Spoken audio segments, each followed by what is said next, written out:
నేను 1, 2 సార్లు చెప్పాను కదా. సరే ఏంటి ఇవి రాజాసింగ్ గారు ఇందులో ఎంటర్ అయ్యి ప్రసాదం అపవిత్రం చేసిన వాళ్ళు తిరుమలకి ఎందుకు అంటే దాని అర్థం ఏంటి? ఎవరు అపవిత్రం చేశారండి? ఏమండి తిరుపతిలో గోవిందరాజస్వామి లాగా రాజాసింగ్ ఏమన్నా గోవిందరాజస్వామి అండి? నాకు అర్థం కాదు. ఎవరు వెళ్ళినా కానీ ఆయన అక్కడ ఉంటాడు కదా ఒక అట్లా. ఈయనేంటండి ఇక్కడ కూర్చొని ప్రతి వాళ్ళకు ఎవడు కార్టూనిస్ట్ రావాలో, ఎవరు డ్యాన్స్ చేయాలో, కొండ వేదిక ఎవరెక్కాలో ఎవరన్నా ఆయనకు అప్పగించింది ఆ రాజ్యాంగం కానీ, లేకపోతే తెలంగాణ శాసనసభ కానీ, బీజేపీ కానీ అసలు అందుకనే రాజాసింగ్ ఎక్కడ ఇస్తాడో అని పురంధేశ్వరి ముందే ఇచ్చి కూర్చున్నారు. లేకపోతే రాజాసింగ్ ఇచ్చాడు, పోనీ ఏదో మాట్లాడాడు అనుకుందామండి. ప్రసాదం అపవిత్రం చేసిన వాళ్ళు తిరుమల ఎందుకు తేల్చండి. మీరు సిట్ వేయలేదు, సిట్ ఇంకా దర్యాప్తు మొదలు పెట్టలేదు, అయిపోయింది. ఎంత దూరం వెళ్ళాడండి?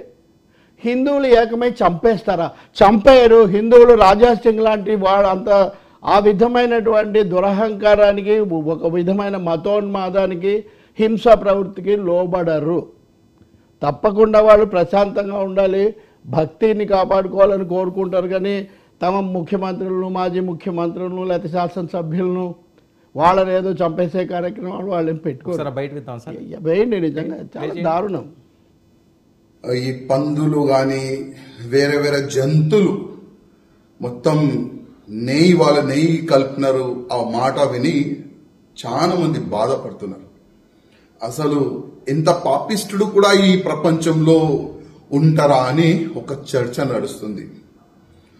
ఇవాళ ఒక న్యూస్ చూసిన ఒక టీవీ ఛానల్లో, ఎవరో అంటే ఆ గుడిని అపవిత్రం చేయనికి ప్రయత్నం చేసిన వాళ్ళు ఇవాళ లేకపోతే రేపు దర్శనానికి వెళ్తారంట.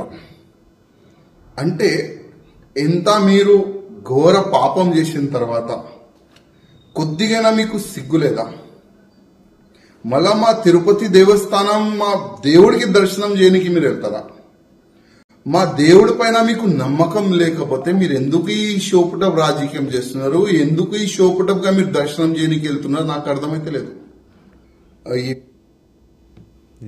మీరు ఇంకా పెట్టలేదు, ఇంకా ఉంది. అది భయపడినట్టున్నారు మీరు కూడా.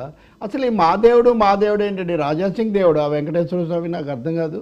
రాజాసింగ్ మా పార్టీ అనమనండి, బీజేపీ అని ఇబ్బంది లేదు. నేను కూడా భక్తుడిని, నేను కూడా పూజిస్తానని చెప్పమనండి. హిందూ మతము వెంకటేశ్వర స్వామి బీజేపీ ఎమ్మెల్యే గారి సొంత సొత్తు కాదు.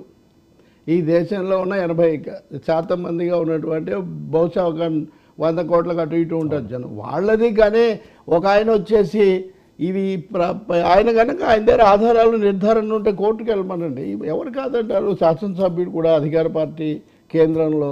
కాబట్టి రెచ్చగొట్టేటటువంటి మాటలు మాట్లాడడం, పెద్ద పెద్ద పదాలు వాడడం, బెదిరింపులకు దిగడము, వీళ్ళందరూ రెచ్చగొట్టినా తెలుగు వాళ్ళు రెచ్చిపోలేదు సార్. నేను ఎప్పుడూ ఒకటే చెప్తున్నా, రకరకాల ఉద్యమాలు, ఆందోళనలు వచ్చినప్పుడు నేను ఇలాగే చాలా ఉద్రిక్తమైన క్షణాల్లో కూడా స్టూడియోలో కూర్చొని మాట్లాడా. ఎప్పుడు ఒకటే మటుకు చెప్తున్నా, మన ప్రజలు ప్రశాంతతను కోరుకుంటారు. అటు ఇటు మతం పేరుతో, కులం పేరుతో, లేకపోతే కొంతమంది ప్రాంతం పేరుతో చాలా తీవ్రమైన రెచ్చగొట్టేసి అది ఇది అంటే అలాంటివి ఏం జరగలేదు. ఈ నెల ప్రశాంతంగానే ఉంది.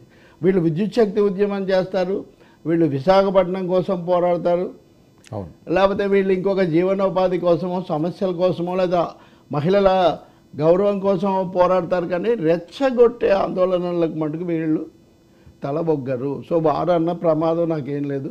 పైన శ్రీవారు, కింద భక్తులు, ఉభయలు కూడా తెలుగునాట ప్రశాంతతను కాపాడతారు. తిరుమల తిరుపతి ఇప్పుడంటే కృష్ణదేవరాయలు కూర్చున్నటువంటి విగ్రహం ఎప్పటిది? ఎప్పుడో అప్పటి నుంచి ఇప్పటి వరకు తిరుమల చాలా ప్రశాంతంగా ఉంది.